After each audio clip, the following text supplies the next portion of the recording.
Welcome to another episode of Rich in Relationship. And today the topic is why you need and deserve a post-divorce makeover. And the reason you might want a post-divorce makeover is, let's face it, divorce isn't just a beginning and an ending, it's a transition.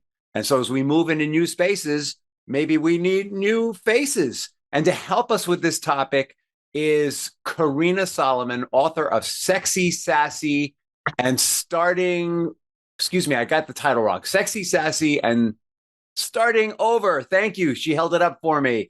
Karina is a relationship, intimacy, and style makeover coach. How are you, Karina?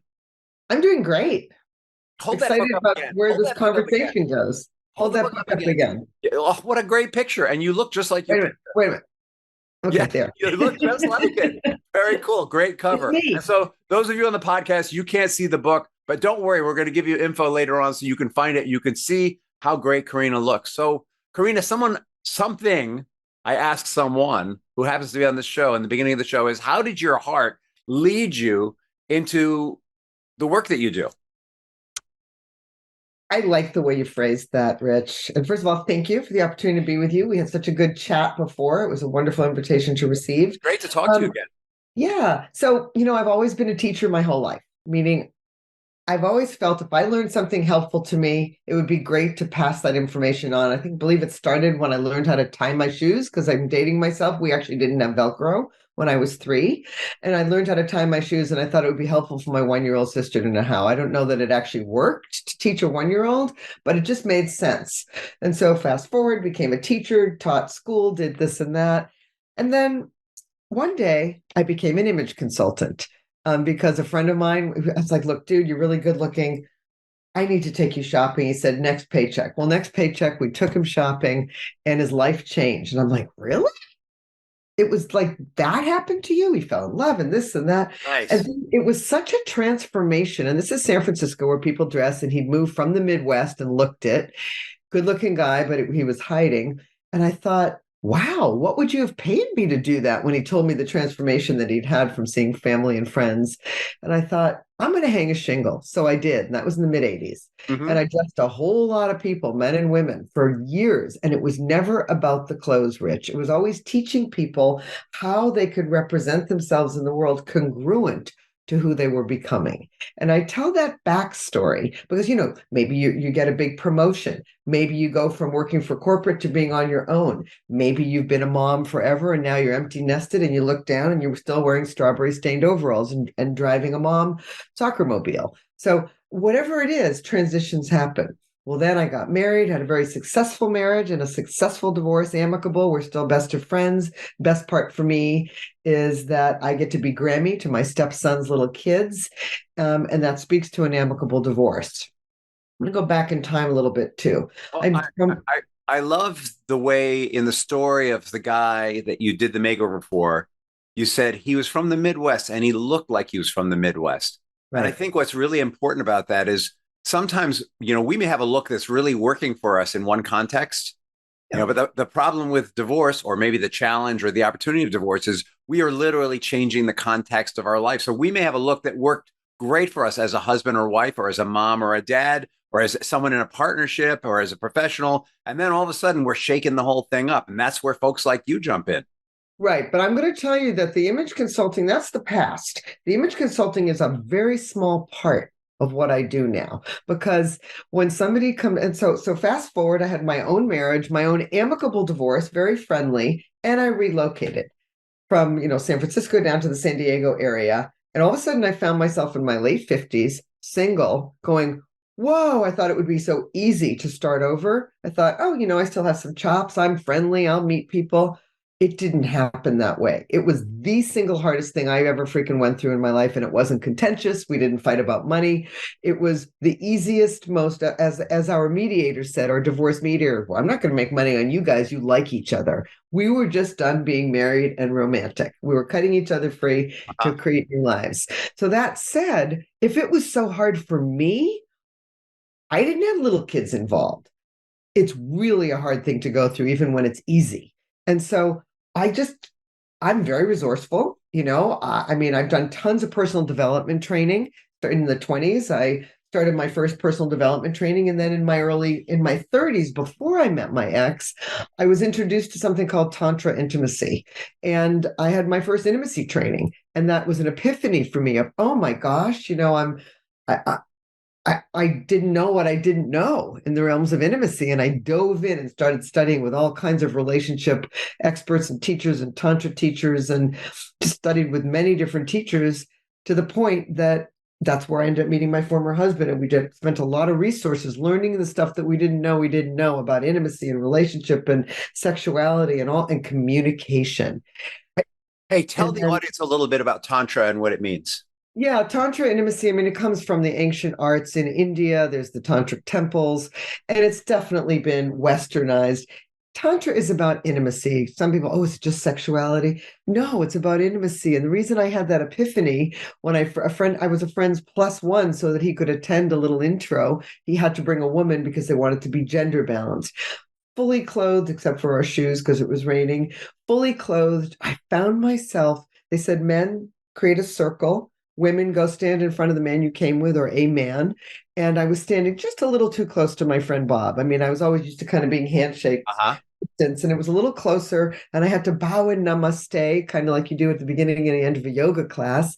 But namaste is the Sanskrit word for I honor the divine in you. So Hmm. all of a sudden, I'm honoring the divine, and all this was explained in a man I didn't really know intimately. And it was like with no place to go because I was instructed to look into his eyes. Hmm. And then it was, with her permission, put your hand on her heart. It was all, again, fully clothed, always with consent. And all of a sudden, I'm standing, my hands on his heart. That's really close, staring into somebody's eyes, and you're not kissing them or having sex. Very And I intimate. was realizing, oh my God, there was no place to hide. I couldn't disappear. And then it was like, women, say thank you and step to your right. Now is in front of a new guy.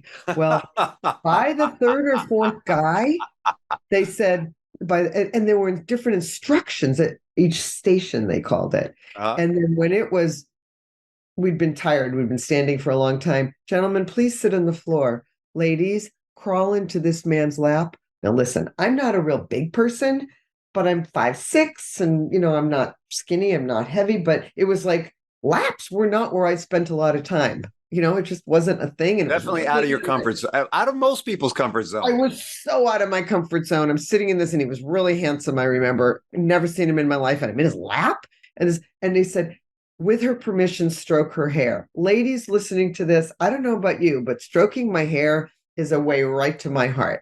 It's like really intimate, more intimate than some other things we might do. Anyway, and I had those 70s, Rich. I mean, it was not. I had the 70s. It was a different time. Yeah. So it wasn't like I was a prude or anything, but we would turn off the lights and do our thing.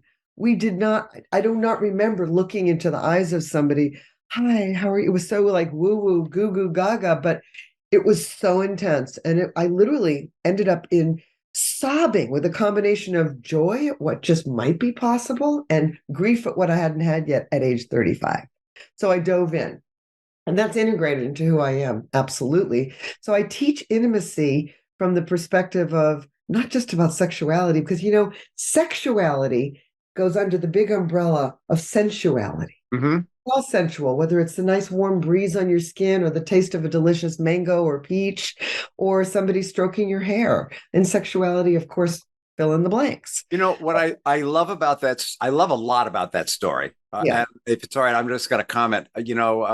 My introduction to Tantra was the pictures of Indian temples, and everybody's like stroking each other, and it's all sexual and intense. That, yeah. And I had a very sort of I was young, so I had a young man reaction to it, and at the same time, kind of an Elizabethan Western, oh, is this right kind of reaction to it. Right. And what I got about it as I learned more about Tantra is that culturally in India, they didn't have that stuff going on.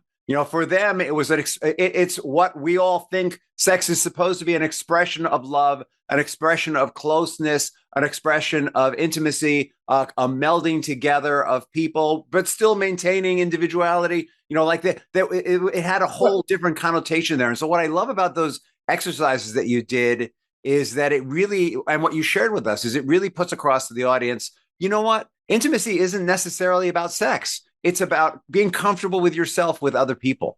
And I'm going to tell you right now that really good sex isn't going to happen without real intimacy, except when you're 21 and 24 and the hormones are driving you and the baby engines are working. It's like, and the word horny is used. My joke is horny is no longer an operative term as we get more mature. And most people are somewhat more mature after a divorce because they're probably, at least my clients, are usually at least in their mid 40s because they're kind of going, maybe they've had 2 or 3 divorces. And that's one of the reasons I'm doing this work, by the way, is the stats about divorce. But let me go back to what my heart did. So all of a sudden, I was learning so much that I realized I have to write the book, a little handbook. This is a handbook. This has more content in it. It's kind of silly, and I do a lot of posting on Instagram, and I'll tell you how to find me on there. But I have so much content because, like what you just said about the intimacy conversation, Rich, I have I was stunned. I'm still stunned at how little people know.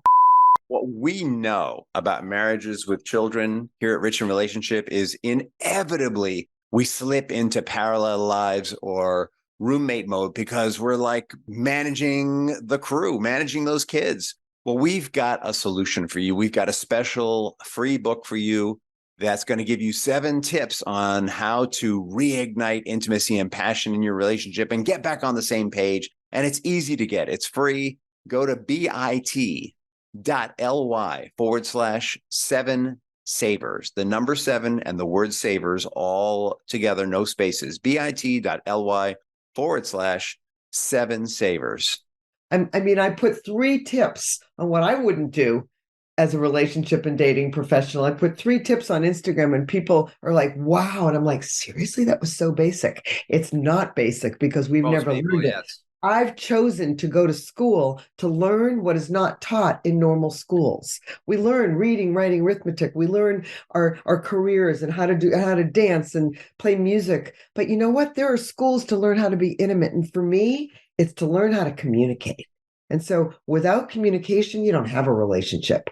So And if we don't continue being really honoring of our partner, people forget to say please and thank you after a while. They just go, get me that. It's like, excuse me. do me, baby. So let's give the audience the meat of this. So what I know as someone who helps people through divorces, there are 4 prerequisites to change. One is you got to let go of the old stuff, the old I emotional, have an actual thing to do getting rid of the old. the old baggage. The second part is you need a plan of where you're going. The third is that you need to take action, and the fourth is that you need to adjust. So let's say people have gone through their divorce, they've released some baggage, they're near the end of the divorce, and they have this aha moment. Oh my God, you know what? I am now going to be a single whatever. My interactions with other people are going to be really altered by my new circumstance in life. And here's an opportunity for me to change and grow. Let our audience know, how do they need and deserve that makeover first? That's a great Let's question. start with the need and deserve part. So here's the thing. You said something. You said they've let go of baggage. They've let go of some baggage. They've basically been. No, if they've been working in our programs, they let go a lot of baggage. But I understand, but the most important thing when they're done with your programs is to then hopefully they've worked the past enough to take responsibility for how they might have created the breakdown in the marriage, absolutely. or for the little yellow and red flags they didn't notice, because I call it a surprise party. The day you hear somebody say I'm going to divorce you is no different than surprise. And then you look back and see all the clues. So I call it a surprise party. So let's not create another surprise party in the second marriage or the third. And the statistics for third marriages are 73%. I think for second marriages, it's not that different. 60. Yeah. And for fourth marriages, I didn't even know that there was a stat for that. 93 to 94% end in divorce. Now, why? Because we don't learn new skill sets. So to your point, Rich, people have let go of some baggage, but maybe they're dating for the first time in 35 years. Maybe they never dated. They just met their high school sweetheart. And all of a sudden there's online dating and apps and how do you look and what do you say and how and protocols and Me Too stories and there's so many different societal mores and there's all kinds of stuff going on. And so it's like, how about first we make sure, because even people who've been through a lot of programs, I need to do something called the completion process because I want them to take the pleasurable forward, recognize what wasn't so pleasurable and leave it behind, do the forgiveness and the thanking, and just sew it all up. And now we've got a clear canvas. And then we start to design a new reality. And what are your must-haves? What are your deal breakers? What are your preferences? And what are the differences? I'm a skier, so I prefer to be with a skier because it's a more fun winter, but it's not a deal breaker if someone doesn't ski. But it's a deal breaker for me if somebody doesn't take care of their health. That's a deal breaker for me, etc. So we have to get really clear about what that means. And so my heart is all about seeing if it's possible to just help people kind of not have to go on such a linear reality. It took me a long time to get over my marriage, a long time, even with doing the work, because my lifestyle and my whole lifestyle changed. And that was really hard. It would like there's stuff you don't know is going to happen when you're not in that relationship anymore. So, yeah. All right. So you've gotten to that. You've done some house cleaning. You've gotten some clarity on your priorities and what's important to you. How does the makeover process start from there? Well, the makeover process is there's a lot of my class. I've just been working with a widow for 3 months who's now dating for the first time. She's on a third date, dating for the first time in decades because we were able to do the work and help her open her broken heart again. Even though she'd done tons of grief work and everything else, it's different when you're going to go open up to a new person. And so she's dating again. She didn't need my help. She's one of the most fashionable, stylish people I know. So in terms of actual clothing, she's got that one going. But we needed to make over a lifestyle to make some room for her to have a new person in her life and to not have it be about always comparing to the other. So what's the depth and breadth of that lifestyle change with your clients? Tell us. Well, to realize that it's the tendency is to want to compare. I know that one intimately. Well, he was like this and only comparing to the good. We somehow we forget the bad. Every day we forget a little more of the bad. Well, how many would people have second or third babies if they rememred exactly what it felt like? I think it's well, the guys probably would. It's called oxytocin, and the guys do.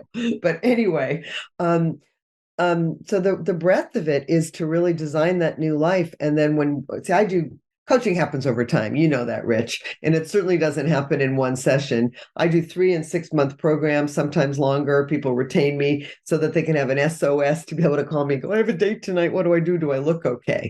And yes, we do the image consulting because I want to dress them so they're congruent with who they are now. I think what I'm looking for is when you're doing a makeover, since it's much more than what we wear or our makeup or our hair, it sounds like it's an inside job too.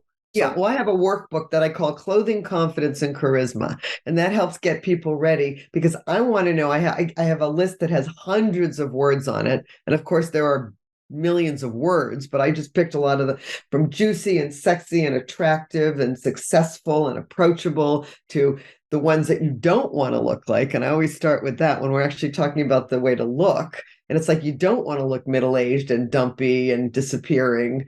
Well, how do you want to look? And then after that, we can go into... You don't want to look dumpy? Oh, I do. Don't I look dumpy? It's exactly what dumpy and middle-aged? What? Right. But I got it. The truth is, many women in their 50s and 60s feel like a disappearing act, and it might be time to color their hair. It might be time to I'm about congruency, Rich. I'm never going to tell somebody to go color your hair if they feel really wonderful and beautiful. But if they look in the mirror and they see that they look old or whatever, I'm going to say, let's go get your makeup done. Makes perfect sense. Or let's do plastic surgery if you have a conversation about that. Am I an advocate? I'm an advocate for people feeling great about themselves. I have somebody for you to meet. It's a woman. Her name's Naima Ruffin, and she teaches people like facial muscle exercises that beat the crap out of Botox and will postpone plastic surgery. Is it called skin rolling? I'm not sure what she calls it, but I have a friend who does that. I'm gonna connect you guys because you're natural partners. But the point is that what she said to me, I said, well, why wouldn't I just the surgery sounds so much easier? And she said, well, the truth is that you can only get surgery so many times. And the truth is it's both and. It's both and because if somebody has a big nose or they have small breasts or sagging breasts, That's not going to help. Her stuff Well, is not going to well, help that. her There are point was reasons. you want to save if you can recover elasticity and remove some of those wrinkles without surgery, then do it and And I'm also, save that for when you really need it. and Rich, I'm also talking about, I have a girlfriend who's 64. She's had a conversation about her eyes for years, no makeup, nothing anybody could do except plastic surgery would change that. So I want to Mhm. say it's both and. Yeah. And for somebody who's had a conversation about a big nose or different size whatevers and or no chin, or you know what, I'm old and I mean, I look in the mirror, I'd love to do that. There's certain things. Am I going to? Not right now. But the truth is, it's both and. Okay. The wrinkles, absolutely. There's other things you can do, but that does not change a conversation somebody has about, you know what, I've always felt embarrassed by this. Yeah. Great. Well, the point of the exercises is not that you shouldn't get surgery, but that if to know all the options. Absolutely. So what I'm saying is I look at all the options. I'd love to know Naima because if I could give her a client that has that kind of an issue that could easily be rectified without having to have anything invasive, I'm all about it. Believe So me. it sounds like a really important part of the makeover is it's about getting comfortable in your own skin again And being and your own congruent. clothes. And if you've been, a lot of people will lose the weight that they gained in a marriage or post baby weight, and women will go, oh my God, I'm going to be dating. Oh my God, the camera doesn't like me. Lose weight. Cameras add weight. TV adds weight. Lose weight. And they decide to lose weight, or guys too. Oh my God, she's not cooking for me anymore. I'm just going out for whatever. I know one guy who literally went out for sushi 5 nights a week and dropped 80 pounds. What he did after his marriage. I thought it was hilarious. I met him for sushi. It was a date I had years Must have ago. really liked sushi. He really likes sushi, but whatever. He decided the Japanese know how to keep their weight down. That's what he did. So, but there's all different ways to do things. But when somebody drops a whole bunch of weight and they're used to being heavy and looking kind of overweight, all of a sudden they don't even know what to do or how to adorn a new body that's in shape, guys and women. And I've said to guys in dressing rooms, hey, let's show you have a great butt. Let's show it off. You're used to wearing baggy whatevers because you didn't feel good about your body. So, it's using what you've got and being willing to then go out in the world and go, oh my God, I'm not used to being looked at as a sexy person. Great. Let me help you integrate a new way to look. Let's dress you this way. And if you can't handle it, great. Let's talk about that because it's a whole different thing. Dating later and dating some people, and you know this, Rich, you get people who've been married for a really long time. It is a different universe, single in your 40s or 50s or 60s, than it was in college or in a big company where you're meeting a lot of people. It's not, when most people I know are in relationships did not meet organically. Truth. So, how can people find you, your book, all your good stuff? Go to my site, which is Success Appeal, deliberately alliterated to sound like sex appeal, but it's successappeal.com. And there you can find a link to my book, which is on Amazon. And I would just love to have you, be able to stay in touch with you because I offer 2 free things there. One, if you're already in a partnership, how to juice up your partnership, or Nice. you can choose the how to start date. There's some really good dating tips. And also success.appeal is my Instagram handle, and I give a lot of free content and tips there. And I'd love to have you jump on my calendar and see if we can, after Rich gets done with you, we'll Well, see what I can do. or they may already be done on their own, or they, like That's it's right. all good. It's a big world. So all those links will be in the notes for the podcast or video blog or however you're receiving this. And the question I ask everyone when we reach the end of the show is, what's the legacy you want to leave behind, Miss Karina? It's twofold. With this work, it's just for people to love themselves and to take full responsibility for what they've created in their past and to choose a new future. But really, the legacy I want to live is I have a body of work called Men, Sex, and Money for Women, and it's for young women. The legacy I want to live is the mentorship work I do with women in their 20s and 30s and help them. I'm kind of like the mama bear that's not a mama to them, and I help them love themselves and create the most extraordinary relationships because of what they've learned in terms of communication and being willing to ask for what they desire. So Sweet. that's the legacy I want to leave, making a So it difference for young sounds women. like the legacy you want to leave is for young women to really be comfortable with themselves. Yep. And to be willing to get clear about what they desire and know how to ask for it. Nice. Yep. Nice. It has been a pleasure having you on the show. Maybe we can do this again sometime. That'd be really fun.